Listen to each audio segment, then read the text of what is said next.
मित्र नमस्कार, मैं अनिरुद्ध विश्वकर्मा। आप देख रहे हैं हिंदुस्तान सपनों का।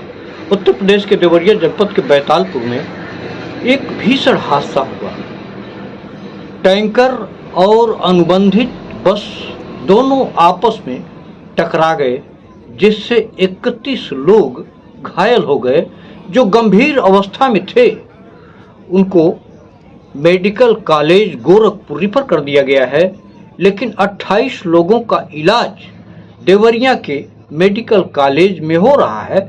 हालांकि जिला अधिकारी के अनुसार जिन 28 लोगों का इलाज हो रहा है वो सकुशल हैं, बहुत ज़्यादा चिंता करने की ज़रूरत नहीं है। जो 28 लोग मेडिकल कॉलेज में एडमिट हैं, देवरिया मेडिकल कॉलेज में, उन लोगों को देखने के लिए स्वयं जिलाधिकारी वहां पहुंची। दिव्या मित्तल जिलाधिकारी पहुंची वहां और मरीजों से मिल करके उनका कुशल क्षेम पूछ रही हैं।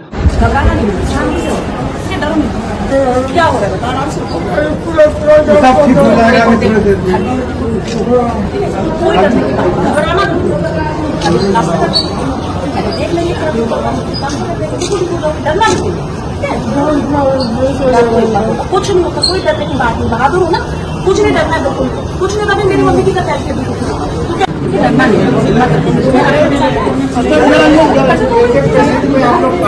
नाजुक सी बच्ची डरना नहीं बिल्कुल भी। अब वो तो बस ऊपर ऊपर छोटे हैं, इसका खून रुक गया, ये भी चल रहा है आपका, कुछ नहीं होगा, डरना नहीं है, आराम से करना नहीं, मत रखना है, इसको डरना नहीं, सब नहीं क्या ऑपरेशन करना नहीं पड़ेगा, कुछ नहीं कुछ नहीं होगा, कुछ भी नहीं होगा ना, बिल्कुल ठीक हो जाएगा। ये तो आपकी उम्र में ना जब गिरते हैं ना तो ये लगता है ना। हाँ मेरी नानी का भी टूटा था। हाँ ठीक है, हिम्मत से रहना, ठीक है ना। देवरिया सदर के विधायक शलभमणि त्रिपाठी, डॉक्टर शलभमणि त्रिपाठी भी मौके पर पहुंच करके, हालांकि शलभमणि त्रिपाठी घटना स्थल पर भी पहुंचे थे, लेकिन जो घायल हैं, घायला अवस्था में बेड पर पड़े हुए हैं देवरिया के मेडिकल कॉलेज में, उनका कुशल क्षेम पूछने के लिए डॉक्टर शलभमणि त्रिपाठी भी मेडिकल कॉलेज पहुंचे और डॉक्टरों को निर्देश दिया कि किसी भी तरह की लापरवाही न की जाए। जो लोग घायल हैं उनको बढ़िया से बढ़िया इलाज किया जाए ताकि जल्द से जल्द स्वस्थ होकर के अपने घर वापस लौट सके।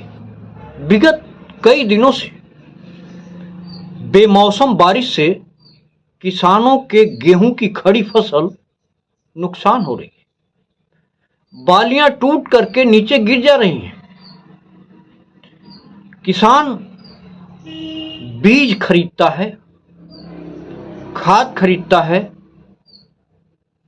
जोताई के पैसे देकर के खेत को बुआई करवाता है,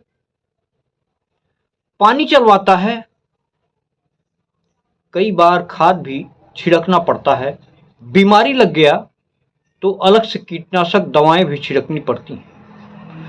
इतना करने के बाद भी जब फसल काटने का समय आए, फसल काटने की बारी आए और किसान की फसल नुकसान हो जाए तो सोच सकते हैं कि किसान को कितना तकलीफ होगा, क्योंकि उसने अपने कमाई का काफी हिस्सा अपने खेती में बर्बाद कर दिया।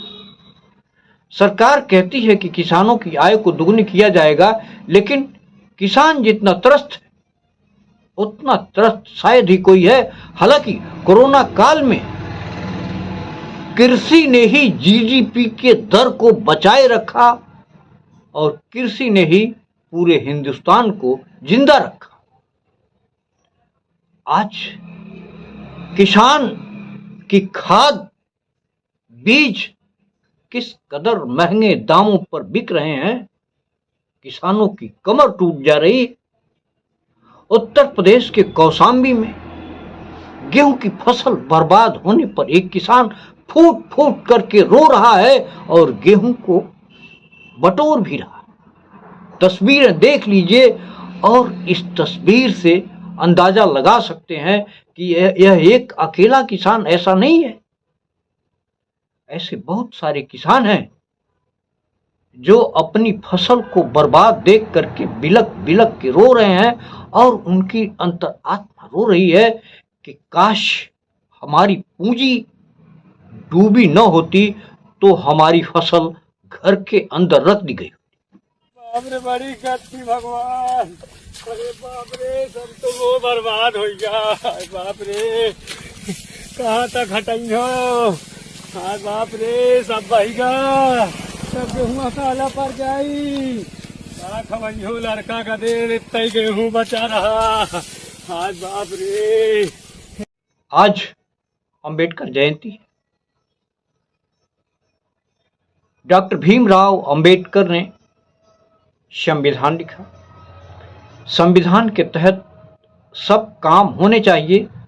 हर व्यक्ति को संविधान ने जीने का मौलिक अधिकार दिया है, लेकिन बहुत सारी चीजें हैं, बहुत सारे वर्क हैं जो संविधान को दरकिनार करके किए जाते हैं, खास करके सरकारी सिस्टम में। इस तरह से असंवैधानिक कार्य जो होते हैं वह संविधान को मुंह चिढ़ाते हैं, लोकतंत्र को मुंह चिढ़ाते हैं। आज अंबेडकर जयंती के अवसर पर तमाम जगहों पर देखा गया कि लोग बसपा का झंडा लेकर के रैली कर रहे हैं, फेरियां लगा रहे हैं, लेकिन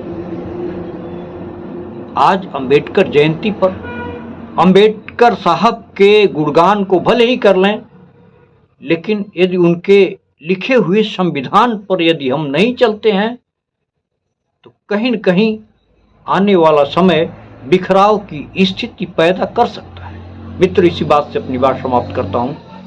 नमस्कार, जय हिंद।